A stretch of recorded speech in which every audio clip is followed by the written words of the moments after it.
ನಮಸ್ತೆ ರೈತ ಬಂದವರೇ. ಈ ದಿನ ನಾವು ಕೊಳ್ಳೇಗಾಲದ ಹತ್ರ ಅಗ್ರ ಅಂತ ಹೇಳಿ ಅಗ್ರ ಮಾಂಬಳ್ಳಿ ಅಲ್ಲಿ ನಾವು ಒಬ್ಬರು ವಿಶೇಷವಾದ ರೈತರನ್ನ ಭೇಟಿ ಮಾಡೋಕ್ಕೆ ಬಂದಿದ್ದೋ. ಆಲ್ರೆಡಿ ನಮ್ಮ ಭೂವಸ್ತ್ರ ಎಲ್ಲನೂ ಇವರು ಬಳಸಿದ್ದಾರೆ. ಹಾಗಾಗಿ ಅದ್ರ ಬಗ್ಗೆ ನಾನು ರೈತರನ್ನೇ ಕೇಳ್ತೀನಿ. ಕೆಂಪೇಗೌಡರು ಅಂತ ಹೇಳಿ ಗುಂಡು ಬದನೆ ಬೆಳೆದಿದ್ದಾರೆ. ನೋಡ್ಬೋದು ನಾವು ಅದ್ಭುತವಾದಂಥ ಬೆಳೆ ಪ್ಲಾಂಟ್ ಎಲ್ಲ ತೋರಿಸ್ತಾ ಇದ್ದೀನಿ. ನೋಡ್ಬೋದು ತುಂಬ ಚೆನ್ನಾಗಿ ಬಂದಿದೆ. ಹಾಗಾಗಿ ಇವರು ಪೈರು ತಂದಾಗ ಮೊದಲೇನಾಗ್ತಾಯಿತ್ತು, ಭೂವಸ್ತ್ರ ಹಾಕಿದ್ಮೇಲೆ ಏನು ರಿಸಲ್ಟ್ ಬಂದಿದೆ ಅದನ್ನು ರೈತರ ಹತ್ರ ವಿಚಾರ ತಿಳ್ಕೊಳ್ಳೋಣ. ನಮಸ್ತೆ ಕೆಂಪೇಗೌಡ್ರೆ. ನಮಸ್ಕಾರ ಸರ್. ಈಗ ನೀವು ಫಾರ್ಮರ್ ನಾನು. Okay sir. ಮೊದಲು ನಾವು ಭೂವಸ್ತ್ರ ಉಪಯೋಗಿಸೋಕ್ಕೂ ಮುಂಚೆ 100ಕ್ಕೆ ಕನಿಷ್ಠ ಅಂದ್ರೂ 10 ಗಿಡ ಸಾಯ್ತಿದ್ದ. ಕನಿಷ್ಠ ಮ್ಯಾಕ್ಸಿಮಮ್ ಅಂದ್ರೆ 50 ಗಿಡ ಏನೋ 100ಕ್ಕೆ 20 ಗಿಡ 30 ಗಿಡ ಹಿಂಗ್ ಸಾಯವು. ಭೂವಸ್ತ್ರ ಗ್ರಾನ್ಯುಲ್ ಉಪಯೋಗಿಸಿದ್ಮೇಲೆ ಖಂಡಿತ ತುಂಬಾ ಚೆನ್ನಾಗಿದೆ ಬೆಳೆಗಳು. ಇಡೀ ಕಾಟಲ್ಲಿ ಒಂದು ಗಿಡನೂ ಕೂಡ ಸತ್ತಿಲ್ಲ. ಮತ್ತೆ ಇದರಿಂದ ಏನು ಅಂತಂದ್ರೆ ಗೊಣ್ಣೆ ಹುಳು ಅವಾಯ್ಡ್ ಆಗಿದೆ ಅನ್ನೋದು ಇದರಿಂದ ನಮ್ಗೆ ಕಂಡು ಬರ್ತಾ ಇದೆ. ಮತ್ತೆ ಕಬ್ಬು ಹಾಕಿದ್ರು ಅಷ್ಟೇ, ಕಬ್ಬಲ್ಲೂ ಕೂಡ ಕಬ್ಬು ಕೂಡ ನಾನು ಉಪಯೋಗಿಸಿದ್ದೀನಿ. ಅದು ಕೂಡ ಒಂದು ಗೊಣ್ಣೆ ಹುಳು ಇಲ್ಲ. ಅದರಿಂದ ಬೇರ್ಗಳು ಚೆನ್ನಾಗಿರೋದ್ರಿಂದ ಕಬ್ಬು ಗೊಣ್ಣೆ ಹುಳು ಬೇರ್ ತಿಂದು ಹಾಳು ಮಾಡೋದ್ರಿಂದ ಏನಾಯ್ತದೆ, ಅದು ನಮ್ಗೆ ಇಳುವರಿ ಕುಂಠಿತವಾಯ್ತದೆ. ಈ ಗ್ರಾನ್ಯುಯಲ್ ಉಪಯೋಗಿಸಿದ್ಮೇಲೆ ಸರ್ ತುಂಬಾ ಚೆನ್ನಾಗಿದೆ ಭೂವಸ್ತ್ರ ಗ್ರಾನ್ಯುಲ್. ಯಾವ ರೈತರವರು ಇದನ್ನ ಬಳಸಬಹುದು.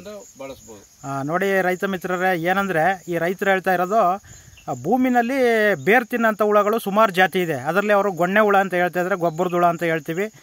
380 ಜಾತಿ ಹುಳ ಬರ್ತದಂತೆ ಬೇರ್ ತಿನ್ನೋ ಹುಳ. ಅದರಲ್ಲಿ ಕಣ್ಣಕ್ಕೆ ಕೆಲವು ಕಾಣ್ತವೆ, ಕೆಲವು ಕಾಣಲ್ಲ.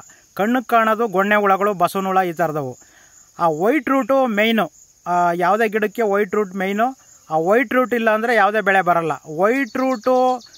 ವೈಟ್ ರೂಟ್ನೇ ಗೊಣ್ಣೆ ಹುಳಗಳು ತಿನ್ಕೊಳ್ಳೋದು. ಆ ಗೊಣ್ಣೆ ಹುಳಗಳನ್ನ ನಮ್ಮ ಭೂವಸ್ತ್ರ ಹಾಕೋದ್ರಿಂದ ಆ ಗೊಣ್ಣೆ ಹುಳಗಳೆಲ್ಲ ಕಿಲ್ಲಾಗಿ ನ್ಯಾಚುರಲಾಗಿ ಎರೆಹುಳನೂ ಡೆವಲಪ್ ಮಾಡ್ತದೆ. ಹಾಗೂ ಗಿಡ ಚೆನ್ನಾಗಿ ಬರೋಂಗೆ ವೈಟ್ ರೂಟ್ನ ಜಾಸ್ತಿ ಮಾಡಿಕೊಡ್ತದೆ ಸರ್.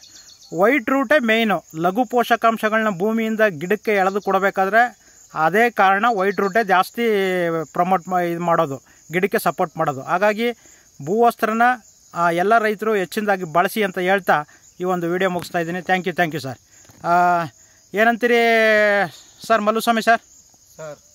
ಪ್ರಾಡಕ್ಟ್ ಬಗ್ಗೆ ಏನಂತೀರಿ? ನಮ್ಮ ಪ್ರಾಡಕ್ಟ್ ತುಂಬಾ ಚೆನ್ನಾಗಿದೆ. ಭೂವಸ್ತ್ರ ಬಳಸ್ಮೇಲೆ ಈ ಹೂ ಕಚ್ಚೋದು ಮತ್ತೆ ಶೈನಿಂಗ್ ಬರೋದು, ಕಾಯಿ ಚೆನ್ನಾಗಿ ಬರ್ತಾ ಇದೆ, ದಪ್ಪ ಆಗೋದು ಎಲ್ಲ ಕೂಡ ತುಂಬಾ ಚೆನ್ನಾಗಿದೆ ಸರ್. ಜಯಸ್ವಾಮಿ ಸರ್, ತಾವು? ನಮ್ಮ ಅನುಭವದ ಬಗ್ಗೆ ಎಲ್ಲ ಕಡೆ ನಾವು ಮೆಡಿಸಿನ್ ಕೊಟ್ಟಿದ್ದೀವಿ. ಎಲ್ಲ ಕಡೆ ಸ್ವಲ್ಪ ಒಳ್ಳೆ ರೀತಿ ನಮಗೆ ನೀವು ಮೊನ್ನೆ ಪಪ್ಪಾಯಿಗೆ ವೈರಸ್ ಕೊಡ್ಸಿದ್ರಲ್ಲ, ಏನಂದ್ರು ರೈತರು? ಎಲ್ಲ ಅದು ಡೆವಲಪ್ ಆಗಿದೆ ಸರ್. ಅದು ತುಂಬಾ ಡೆವಲಪ್ ಆಗಿದೆ. ಎಲ್ಲ ಸಾಯ್ತಾ ಇತ್ತು. ಮೊನ್ನೆ ಹೋದಾಗ ಎಲ್ಲ ಚೆನ್ನಾಗಿದೆ ಗಿಡ. ಇಲ್ಲ ಮತ್ತೆ ತರ್ಸ್ಕೊಂಡ್ರು ಪ್ರಾಡಕ್ಟ್ ಅವ್ರಂತ ಕೇಳಿದೆ. ಮತ್ತೆ ತರ್ಸ್ಕೊಂಡಿದ್ದಾರೆ. ಮತ್ತೆ ಶ್ರೀಕಂಠೇಗೌಡರು ಏನ್ ಹೇಳ್ತೀರಿ? ಚೆನ್ನಾಗಿದೆ ಸರ್. ಭೂವಸ್ತ್ರ ಹಾಕೋದ್ರಿಂದ ಇವ್ರು ಹೇಳ್ತಾ ಇದ್ರು 1,500 ಗಿಡ ನೆಟ್ಟಿರಂತ, ಮೊದ್ಲು 500 ಗಿಡ ಸಾಯ್ತಿತ್ತಂತೆ. ಈಗ ನೋಡಿ 1 ಗಿಡನೂ ಸತ್ತಿಲ್ಲ ಭೂವಸ್ತ್ರ ಹಾಕಿ. ಅದರಿಂದ ರೈತರು ಬಾರಿ ಖುಷಿಯಾಗವ್ರೆ. ಖುಷಿಯಾಗಿ ಹೇಳಿ ಅವ್ರ ಮಾತ್ರ ನಮ್ಮ ಮಾದೇವ್ ಸರ್ ಹೊಸಬ್ರು ಇವತ್ತೇ ಫಸ್ಟ್ ಬಂದವ್ರೆ ಅವರು. ಹಾಗಾಗಿ ನಿಮ್ಗೆ 100ಕ್ಕೆ 1000 ಭಾಗ ಇದನ್ನ ಮಾಡ್ಬೋದು ಅಂತ ನಂಬಿಕೆ ಬಂದಿದೆಯಾ ಸರ್? ನಂಬಿಕೆ ಇದೆ ಸರ್. 100%. ಧೈರ್ಯವಾಗಿ ಈಗ ಪ್ರಮೋಟ್ ಮಾಡ್ತೀರಾ? ಕೆಂಪೇಗೌಡ್ರೆ ಬಳಸಿ ನೆಕ್ಸ್ಟ್ ಎಲ್ಲಾ ಪದಾರ್ಥಗಳಿಗೂ.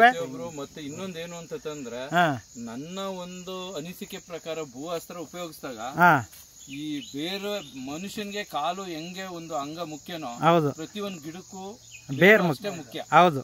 ಆ ಒಂದು ಇದರಿಂದ ನೀವೇ ಇಲ್ಲಿ ಬೆಳೆ ನೋಡ್ಬೋದು. ಅದ್ರಲ್ಲೇನು ನಾನು ಹೆಚ್ಚಿಗೆ ಹೇಳಂತದ್ದಿಲ್ಲ. Thank you sir. ಇನ್ನು ಕೆಲವು ನಾನು ಈ ಇಂಡಿಯಾ ಅಗ್ರೋ ಭೂವಸ್ತ್ರ ಕಂಪನಿಯವ್ರನ್ನ ಇನ್ನೂ 2-3 ಪ್ರಾಡಕ್ಟ್ ಉಪಯೋಗಿಸ್ತಿದ್ದೀನಿ. ಓಕೆ. Thank you. ತುಂಬಾ ಚೆನ್ನಾಗಿ. Thank you sir.